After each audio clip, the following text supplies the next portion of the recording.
With Executive Order 12333, President Ronald Reagan formally established the United States Intelligence Community, or IC, in 1981. It was then a coalition of 16 government agencies, now 17, whose communication was deemed necessary for optimal intelligence gathering. Among its ranks are the FBI, CIA, Department of Energy, Department of Homeland Security, and NSA, to name just a few. This order and all that it accounts for is symbolic. It demonstrates just how important a role well-orchestrated intelligence gathering plays in the United States today. But let's take a step back. What is intelligence, and why is it so important? Well, in this context, we're referring to intelligence as a discipline, the gathering and analyzing of information, usually secret information, to provide guidance for military or government leaders in their decisions. When Drug Enforcement Administration Chief Thomas Harrigan makes a strategic decision regarding the war on drugs, he does so after carefully analyzing intelligence, maybe gained through some clandestine work by DEA agents. Similarly, any sort of military operation is also only carried out once intelligence has sufficiently supported that it will be effective. Also under the umbrella term of intelligence is counterintelligence, that is, the prevention of enemies from knowing things that the U.S. doesn't want them to know. So it is understandable that the U.S. has always had to rely on its intelligence community, even before the IC was mandated by law. Intelligence is a large component of warfare, and the United States is a country that was born out of war. In fact, the country's father can also be considered the father of U.S. intelligence. As general of American troops and a veteran of prior wars, George Washington was sensitive to the need for reconnaissance and intel. He thus formed the first truly American espionage organization, Knowlton's Rangers, led by Lieutenant Colonel Thomas Knowlton himself, and featured among its ranks Nathan Hale, a prominent historical figure in U.S. intelligence for being the first to volunteer to go beyond enemy lines, only to be captured and eventually killed. The United States' victory in its war for independence was a victory for democracy and American principles, but it was also a victory for American intel. The U.S. troops put their home field advantage to use, and altogether outdid the British in the realm of intelligence. Any doubters of the necessity for national intel could now be silenced. Between the late 1700s and 1920s, the U.S. fluctuated between times of war and peace, and intel adjusted accordingly. Early Tory coups were thwarted, blue and gray spies hid under enemy colors, and counterintelligence had its heyday around the time of World War I, when fears of communist sympathizers reached a high rivaled only by the McCarthy era.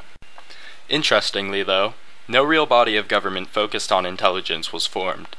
The Army worried about their matters of intel, the Navy theirs, and so on. Simply put, intelligence was disconnected and the community wasn't much of one. What's more, intelligence wasn't much of a peacetime issue. Unless war or civil violence was happening or loomed, the intelligence community was largely inactive. And they came to pay for it. On December 7th, 1941, Pearl Harbor was attacked by the Japanese and the U.S. suddenly had its servicemen shipped overseas to fight in the war. In retrospect, we see that while Pearl Harbor may or may not have been preventable, it could have at least been foreseen. Numerous diplomats from various areas of U.S. government watched as Japan seemingly prepped for war against the States. It was a lack of communication, however, that prevented word from getting out. But there would be other times to dwell on this. The United States was now at war. A lack of intelligence community organization could have done them in.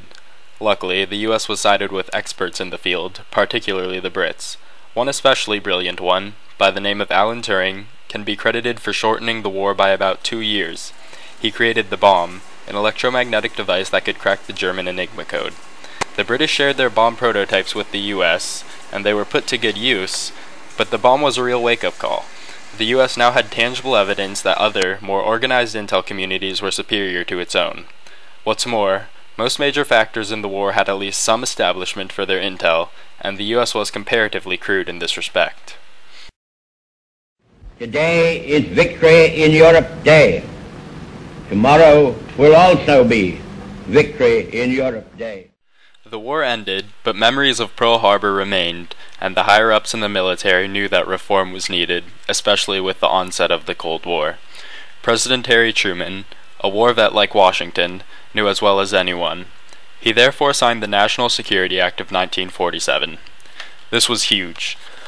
Not only did it realign the military, creating the Air Force and joining the Departments of War and the Navy, it also established the Central Intelligence Agency and National Security Council. It also served as the root for the National Security Agency and the Department of Defense, later added in a 1949 amendment. The intelligence community began to make leaps and strides, doubtlessly due in part to Cold War motivation. A great example. In 1946, the U.S. Army created the ENIAC, the first real electronic computer. Intended to calculate artillery firing tables, the ENIAC is known today as the modern computer's predecessor. And that means it's also a predecessor to modern Intel. The U.S. didn't stop there. ARPANET, the Internet's big brother, introduced packet relaying in the early 60s, and computing hasn't since looked back. It also became apparent that computers were vastly superior to humans in the field of cryptology, or making and breaking codes. Perhaps the most visible evidence of the interplay between science and technology, and intelligence, is the arms and space races. The Soviets and Americans rushed to win, and they pushed the bounds of human knowledge and travels at an unprecedented rate in doing so. Occurrences such as the 1960 U-2 incident, in which a U.S. spy-plane was caught flying near Soviet missile test sites, proves that while it may have technically been peacetime, covert intel gathering no longer ceased. The U.S. intel community also faced a share of political scandal. The famous Watergate incident of 1972 was investigated by the FBI. Ironically, the CIA blocked the FBI from revealing its findings. This set off an era of distrust with the intel community by the American people. The Church Committee formed and investigated both agencies and reported out. To this day, their report is the largest chunk of U.S. intel ever made public. But time passed, and Watergate and the Cold War turned to memories. The U.S. then found itself in an era of relative peace, save for a few short wars. Consequently, U.S. intel may have perhaps put its guard down, and 9/11 and the Iraq War serve as clear demonstrations of this. In the course of 3 years, the United States suffered two of the largest intelligence failures in the country's history. September 11, 2001, in a daring surprise attack, 19 al-Qaeda terrorists penetrated the nation's security, hijacked 4 airplanes, and caused the deaths of nearly 3,000 Americans. Not long after the 9/11 attacks, another massive intelligence failure occurred. The assessment of weapons of mass destruction in Iraq was repudiated. The 9/11 Commission report spent a great deal of time reflecting on this failure, and called for a national intelligence director to arise and for the strengthening of homeland protectors such as the FBI. Consequently, the Office of the Director of National Intelligence was added as the IC's 17th member in 2004. More recent and potential changes to the intelligence community and intel gathering have since been added. The United States Cyber Command exists as of 2009, primarily to carry out cyber defense and attacks. Some members of the U.S. government theorize that the next great war will be battled largely in cyberspace, given how reliant countries are on technology. Stuxnet, a highly sophisticated piece of malware constructed years ago to spy on and attack Iranian facilities and infrastructure, was proven earlier this month to have been created by the U.S. and Israel. At home, Americans may also currently be wary of the intelligence community exploiting technology. CISPA, the Cyber Sharing and Protection Act, is a proposed law currently running through Congress.